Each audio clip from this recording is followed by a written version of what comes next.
9 വർഷം ഒന്ന് പുറകിലോട്ട് പോവുകയാണ്. വർഷം 2017 മാസം ഒക്ടോബർ ദിവസം 17-ാം തീയതി. ഈ ദിവസത്തിൽ ഒരു സിനിമയുടെ സെൻസറിങ് നടക്കാൻ പോവുകയാണ്. ഈ സിനിമയുടെ റിലീസ് ഡേറ്റ് അവർ നേരത്തെ ഫിക്സ് ചെയ്തിരുന്നതാണ്. അതുമായി ബന്ധപ്പെട്ട് പോസ്റ്റേഴ്സും ഹോർഡിങ്സും എല്ലാം നടത്തി. ഏറ്റവും വലിയൊരു സൂപ്പർ താരത്തിൻ്റെ സിനിമയും കൂടിയായതുകൊണ്ട് തന്നെ റിലീസ് ഡേറ്റ് മാറ്റുന്നതിനെ പറ്റി അവർക്ക് ചിന്തിക്കാൻ പോലും കഴിയില്ലായിരുന്നു. ആ റിലീസ് ഡേറ്റ് എന്താണെന്നറിയാമോ? 18 ഒക്ടോബർ 2017.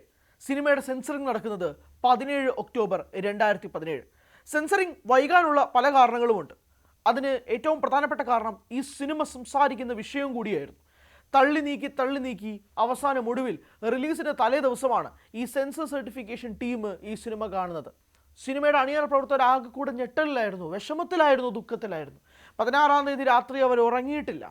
17-ാം തീയതി സെൻസർ സർട്ടിഫിക്കറ്റ് അവരുടെ കൈകളിൽ കിട്ടുമ്പോൾ ആശ്വാസത്തെക്കാൾ കൂടുതൽ അവർ അത്രയും നേരം പൊട്ടിപ്പിടിച്ചുകൊണ്ടിരുന്ന ആ കണ്ണീര് പൊട്ടി ഒഴുകുകയായിരുന്നു. 18-ാം തീയതി ദളപതി വിജയുടെ നായകനാക്കിക്കൊണ്ട് മെർസൽ എന്ന സിനിമ റിലീസ് ചെയ്തു. ആ സിനിമയുടെ സർട്ടിഫിക്കറ്റാണ് ആ റിലീസിന് തലേ ദിവസം അവർക്ക് കിട്ടുന്നത്. മെർസൽ ബോക്സ് ഓഫീസിൽ എന്താ ചെയ്തതെന്ന് ഞാൻ പറയണ്ടല്ലോ, ബാക്കി ചരിത്രമാണ്. 9 വർഷങ്ങൾക്ക് ശേഷം ജനനായകൻ എന്ന സിനിമയുടെ റിലീസ് ജനുവരി 9-ാം തീയതി പ്ലാൻ ചെയ്ത് പോസ്റ്റേഴ്സും ഹോർഡിങ്സും ഒക്കെ ഒട്ടിച്ച് ദളപതി വിജയ് പോലൊരു ഏറ്റവും പ്രധാനപ്പെട്ട സൗത്ത് ഇന്ത്യയിലെ നായകൻ്റെ സിനിമയ്ക്ക് വേണ്ടി കാത്തിരിക്കുന്ന ആരാധകർക്ക് മുന്നിലേക്ക് സെൻസർ സർട്ടിഫിക്കറ്റ് കിട്ടാതെയായോ എന്നുള്ളതാണ് ചോദ്യം. കഴിഞ്ഞ മാസം പകുതിയോടുകൂടി തന്നെ ഇതുമായി ബന്ധപ്പെട്ട സെൻസറിങ് നടത്താൻ വേണ്ടിയിട്ടുള്ള പല പദ്ധതികളും കാര്യങ്ങളും ഒക്കെ നടന്നിരുന്നെങ്കിൽ പോലും ലേറ്റായി, ഡിലേ ആയി. ഇപ്പോഴിതാ സിനിമയുടെ സെൻസറിങ് നടന്നിരിക്കുന്നു. മെർസൽ പോലെ തലേ ദിവസത്തെ ഡ്രാമയൊന്നും ഇല്ലെങ്കിൽ പോലും കുറച്ച് ദിവസങ്ങൾക്ക് മാത്രം ബാക്കി നിൽക്കെ, വെറും 4 ദിവസങ്ങൾക്ക് മാത്രം ബാക്കി നിൽക്കെ ശേഷിക്കെ സിനിമയുടെ സെൻസറിങ് നടന്നിരിക്കുകയാണ്. UA സർട്ടിഫിക്കറ്റാണ് ജനനായകന് കിട്ടിയിരിക്കുന്നത്. റൺ ടൈം 3 മണിക്കൂർ 3 മിനിറ്റാണ് സിനിമയുടെ റൺ ടൈം എന്ന് പറയുന്നത്.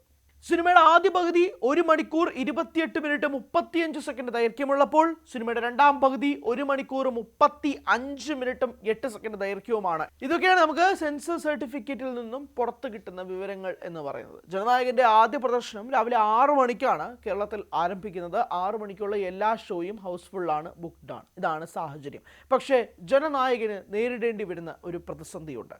സൗദി അറേബ്യയിൽ ജനനായകൻ ബാൻഡ് ആണോ എന്നുള്ള ചോദ്യമാണ് നിലവിൽ നിൽക്കുന്നത്. സെൻസർ സർട്ടിഫിക്കറ്റ് അവർക്ക് കിട്ടിയിട്ടില്ല. അങ്ങനെയാണെങ്കിൽ ജനനായകൻ ടീമിനും വിജയ് സംബന്ധിച്ചിടത്തോളം വലിയൊരു തിരിച്ചടി തന്നെ ആവുന്ന കാര്യത്തിൽ തർക്കമില്ല. GCCയിൽ വിജയ്ക്കുണ്ടാവുന്ന മാർക്കറ്റ് ഹോൾഡ് എന്ന് പറയുന്നത് ചെറുതൊന്നുമല്ല. UAEക്ക് ശേഷം ഏറ്റവും കൂടുതൽ പണം വരുന്ന ഒരു രാജ്യമാണ് സൗദി അറേബ്യ വിജയെ സംബന്ധിച്ചിടത്തോളം. വിജയ് ചിത്രങ്ങൾക്ക് അത്രയധികം ആരാധകർ കൂടിയുണ്ട്. അതുകൊണ്ട് തന്നെ സെൻസറിങ് നിർദ്ദേശിക്കുന്ന പോലെ, അല്ലെങ്കിൽ സെൻസർ ടീം ക്രൂ നിർദ്ദേശിക്കുന്നത് പോലെ കട്ടും മ്യൂട്ടും ഒക്കെ വെച്ച് അവർ ഈ സിനിമ വീണ്ടും റീസെൻസറിങ്ങിന് വേണ്ടി റീഅപ്ലൈ ചെയ്യുമോ, സെൻസറിങ്ങിന് വേണ്ടി വീണ്ടും റീഅപ്ലൈ ചെയ്യുമോ എന്നുള്ളതാണ് ചോദ്യം. അങ്ങനെയാണെങ്കിൽ അവർക്ക് സൗദി അറേബ്യയിൽ ചിലപ്പോൾ പ്രദർശിപ്പിക്കാൻ സാധിക്കും. പക്ഷേ നിലവിൽ ഒരു ബാൻ നിൽക്കുകയാണ്. ജനനായകന് സെൻസർ അപ്രൂവൽ കിട്ടിയിട്ടില്ല എന്നുള്ളതാണ് മനസ്സിലാവുന്നത്. GCC കൺട്രീസിൽ പ്രദർശിപ്പിക്കാൻ കഴിയാത്ത എന്തോ ഒരു കണ്ടന്റ് ആ സിനിമയിലുണ്ട് എന്നുള്ളതാണ് മനസ്സിലാവുന്നത്.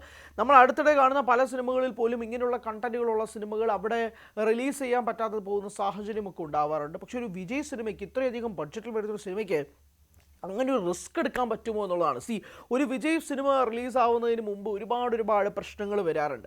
ഇപ്പോൾ ഏറ്റവും ഒടുവിൽ ജനനായകൻ്റെ ഓഡിയോ ലോഞ്ചിൽ വെച്ച് തന്നെ വിജയ് തൻ്റെ പ്രസംഗത്തിൽ പറഞ്ഞത്, പുതിയ പ്രൊഡക്ഷൻ കമ്പനിയായ KVN പ്രൊഡക്ഷൻസിനോട് താൻ ആദ്യം പറഞ്ഞ കാര്യം എന്ന് പറയുന്നത്, എൻ്റെ സിനിമയാണ്, അപ്പോൾ റിലീസിൻ്റെ അടുത്ത് പ്രശ്നങ്ങളൊക്കെ വരും, അത് എന്തിനാണ് ഏറ്റെടുക്കാൻ തയ്യാറായി നിൽക്കുന്നതെന്ന് ചോദിച്ചെന്നുള്ളത്. വിജയ്ക്ക് തന്നെ അറിയാം തൻ്റെ സിനിമ അടുത്ത് വരാൻ നിൽക്കുമ്പോഴേക്കും ഒരുപാട് പ്രതിസന്ധികൾ വരും. പക്ഷേ പ്രത്യേകിച്ച് നിങ്ങളിപ്പോൾ എടുത്ത് നോക്കുകയാണെങ്കിൽ രാഷ്ട്രീയ പ്രവേശനത്തിന് വേണ്ടിയിട്ടുള്ള വിജയുടെ പല ഫോർമുലകളും ഈ സിനിമയിൽ ഉണ്ടാവുകയും ചെയ്യും. ഇപ്പോൾ ആ ഒരു സാഹചര്യത്തിലാണ് ഈ സിനിമ റിലീസിന് വരാൻ പോകുന്നത്. ഇപ്പോൾ രാഷ്ട്രീയമായി പലതരത്തിൽ നിൽക്കാൻ പോവുകയാണ്. ഇപ്പം ഒന്ന് ആലോചിച്ച് നോക്കിയാൽ BJPയുമായിട്ട് TVK സഖ്യം ഉണ്ടാകുമോ എന്നൊരു ചോദ്യമമുണ്ട്. കാരണം ഇപ്പോൾ അമിത്ഷാ വന്നിട്ട് പറഞ്ഞിട്ട് പോയത് BJP ഇത്തവണ തമിഴ്നാട് ഇലക്ഷനിൽ ഒരു മാജിക് ഉണ്ടാക്കും എന്നുള്ള രീതിയിൽ തന്നെയാണ്. അത് TVK ഉന്നം വെച്ചുകൊണ്ടാണോ എന്നുള്ള ചോദ്യങ്ങളൊക്കെ ഇവിടെ നിൽക്കുന്നുണ്ട്.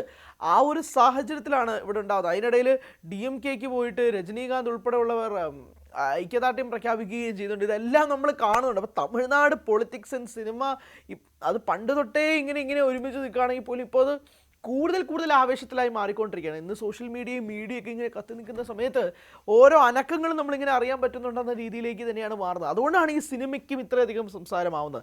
വിജയ് സിനിമകൾ സാധാരണയായി സംസാരിക്കപ്പെടും, ഇല്ലെന്നല്ല. പക്ഷേ അതിന് പിന്നിലുള്ള രാഷ്ട്രീയം, സെൻസറിങ് ഇഷ്യൂസ്, സർട്ടിഫിക്കേഷൻ ഇഷ്യൂസ്, അല്ലെങ്കിൽ അവിടെ പ്രദർശിപ്പിക്കാൻ പറ്റില്ല, ഇവിടെ കട്ട് വേണം, അവിടെ മ്യൂട്ട് വേണം, ഈ സംസാരം പറ്റില്ല, ഈ രംഗം ഒഴിവാക്കണം എന്നൊക്കെ തുടങ്ങി 100 പ്രശ്നങ്ങൾക്കിടയിൽ നിൽക്കുകയാണ് ജനനായകൻ. അതിനിടയിലാണ് ഇപ്പോൾ സെൻസർ സർട്ടിഫിക്കേഷൻ ക്ലിയറായി. ഇത് ഇവിടെയാണ് GCC കൺട്രീസിലല്ല, ഇവിടെ ക്ലിയർ ആയി എന്നുള്ളൊരു കാര്യവും കൂടി ഇപ്പോൾ പുറത്തു വന്നിരിക്കുന്ന ഒരു വലിയ ആശ്വാസമാണ് വിജയ് ആരാധകരെ സംബന്ധിച്ചിടത്തോളം. കാരണം കുറേ നാളായിട്ട് അങ്ങനെ നിൽക്കുകയാണ്. 9-ാം തീയതി റിലീസുള്ള ജനനായകൻ്റെ റിലീസ് ഡേറ്റ് മാറ്റി വയ്ക്കുമോ എന്ന് പറഞ്ഞുള്ള സംശയങ്ങൾ വരെ ഉണ്ടായിരുന്നു. അപ്പോൾ അങ്ങനെയൊക്കെ ഇനി അങ്ങനത്തെ ഇഷ്യൂസ് ഒന്നുമില്ല. ആ സിനിമ 9-ാം തീയതി തന്നെ റിലീസിനെത്തും. പലരും ടിക്കറ്റ് ബുക്ക് ചെയ്ത് വെച്ചിട്ടുണ്ട്. അതിനിടയിൽ ഒരു ചെറിയ കാര്യം കറങ്ങി നടക്കുന്നുണ്ട്. ജനനായകൻ്റെ FDFS 4 മണിക്ക് തുടങ്ങുമെന്നുള്ള, ഇല്ല 6 മണിക്ക് തന്നെ ആയിരിക്കും ആദ്യ പ്രദർശനം ആരംഭിക്കാൻ പോകുന്നത്.